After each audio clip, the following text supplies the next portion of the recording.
You know, every now and then, there's that one anime that you gotta be like, yo, I gotta make the exception.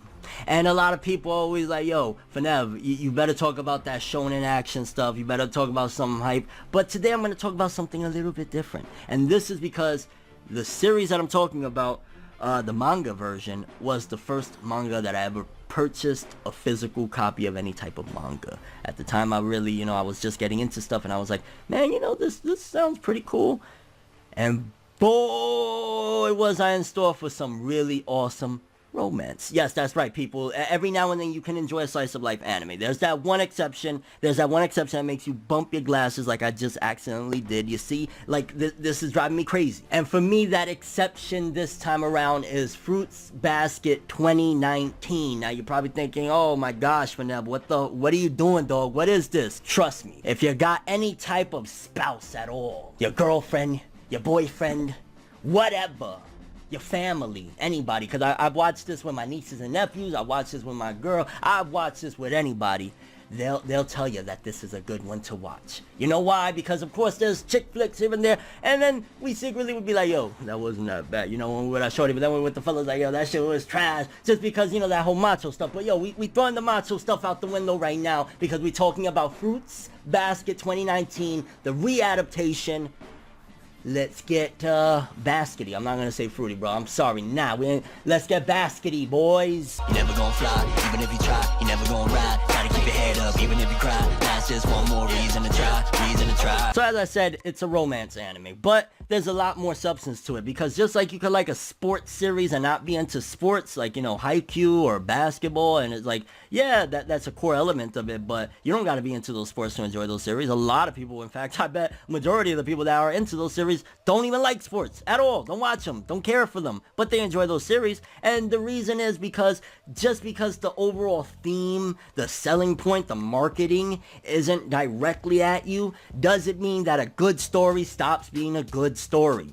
An interesting story, interesting characters, interesting plot twists, just world development, whatever it may be, can still be enjoyable. So if you're going to the movies to watch whatever type of film, then you can read and watch whatever type of anime and manga. And Fruits Basket 2019, let's start talking about just a little brief idea of episode 1, or a synopsis. Obviously there gotta be some spoilers. It's episode 1. I gotta tell you what happened. If not, what am I gonna say? A guy, a girl, a dog, you know what I'm saying? Although a guy, a girl, a dog, a cat, hey, that might work. But no, really, main character Toru Honda, tragic character, one of my favorite females, probably my favorite, only tied possibly with second, I don't know, with Sanakarada from Kodacha, or Kodomo no Mocha, I believe is the Japanese name. Again, these are series that none of you probably ever heard of, probably never watched, but maybe you'll give it a try now. We growing up, right? We grown. But Toru Honda, she recently befell tragedy. Her mother passed away, and such a righteous girl that this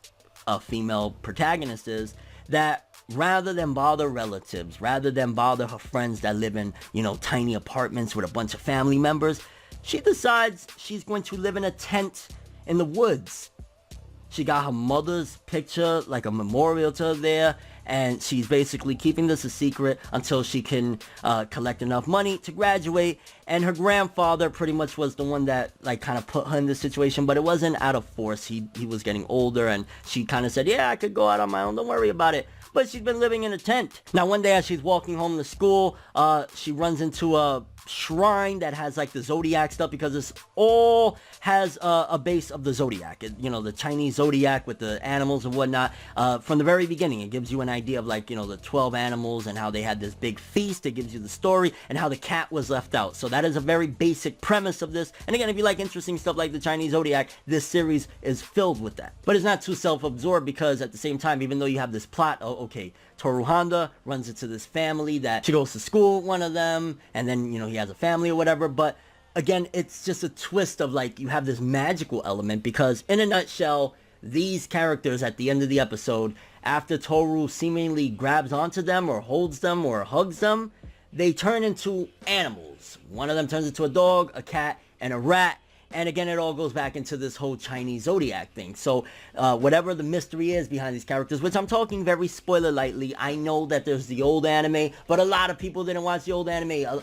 Back in the day, I'm sure most people that are watching me now probably would admit that they wouldn't even think about it. But Fruits Basket 2019 shit on your own. Go watch that. The art and animation, absolutely amazing. It seems that they're staying a lot more faithful to the source material with the manga, because if I'm not mistaken, there was a bit of controversy where the director of the show and the mangaka didn't meet, so to speak, on where they were headed, so they stopped it, even though people were like begging. This was one series that if the shoujo genre, because this is a shoujo anime, if the shoujo genre, or not genre, demographic, whatever, if that was to have that Sailor Moon, Dragon Ball Z type of series, this probably would have been in North America. But again, they didn't make more, even though the fans were begging and wanting so much, because one, I believe also the manga wasn't finished at the time, and then eventually later on it did, and there was even gender changes. There was a whole bunch of wild shit. But you don't gotta worry about this in this one.